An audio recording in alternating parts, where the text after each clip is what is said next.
Alright, we're out here tonight making some jigs, pouring some lead. Just to start getting them ready for fishing. Hunting season's kind of coming to the tail end of deer season here, and we're fixing to get ready to start doing some perch fishing. Show y'all what I got. I got a new mold in right before hunting season. I went ahead and modified it. I'm pretty excited about this mold. This is going to be like a little fish head mold. It's a kind of little triangle shape. Do It only offers it with a keeper on it. So I modified it, and what I did, I'll show y'all real quick. I've got some hooks already in this one, so it's loaded up.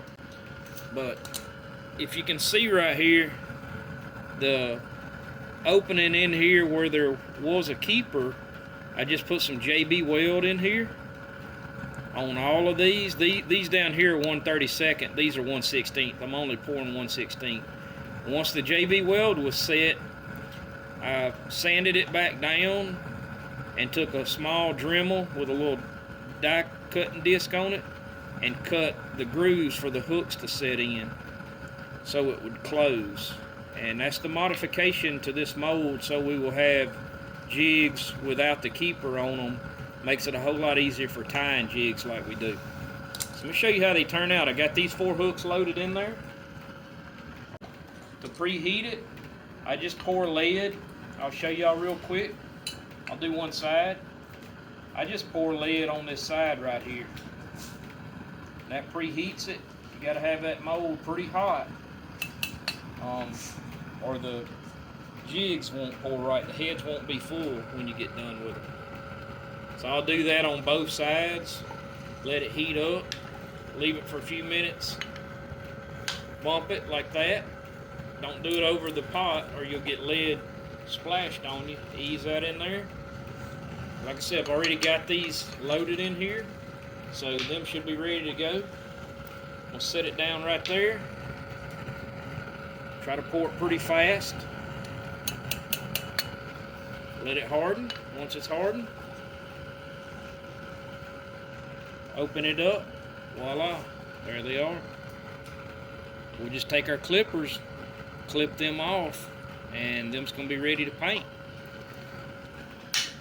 I'd already run probably 100 to 150 hooks in this mold just to test it before we did the video. I wanted to make sure that this JB weld held up to the heat good, and it did. So far so good with our modification on this mold.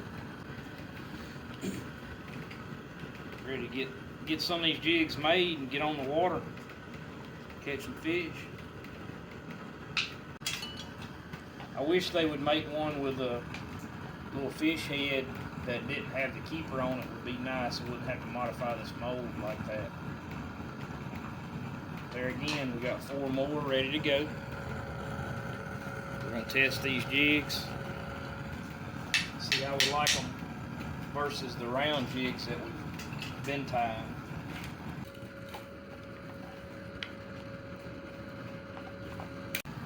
Show y'all real quick. I've got some right here.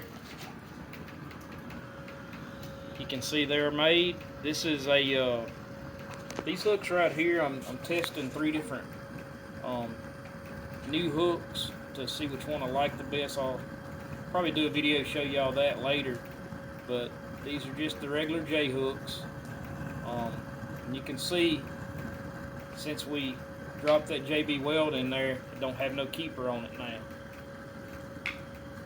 You just take your cutters, clip them off, and we'll round that a little bit later before we paint them.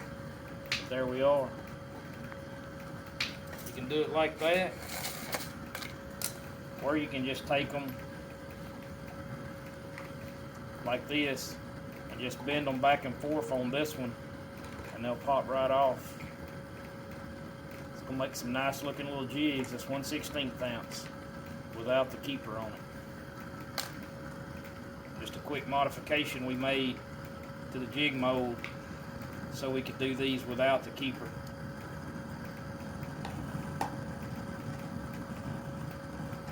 Perfect. Put that lead back in there and go again. Show you real quick what I do here. I just like to take these, they really don't have to be sharp either, just some dull dikes, and clip them off, and then we'll take a knife or something and scrape those edges down flat. But you can see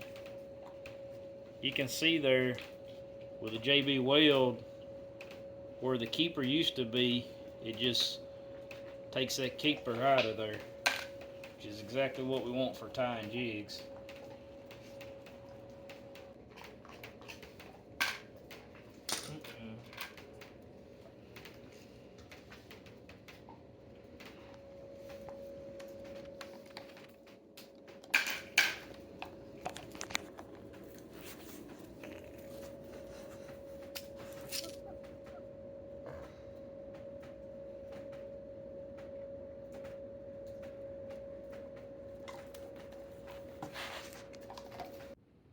Alright, that's going to be it for this one. Y'all be sure to subscribe, like, and share our videos. We'll have more on jig tying coming soon. God's Country Hunting and Fishing, keeping it real.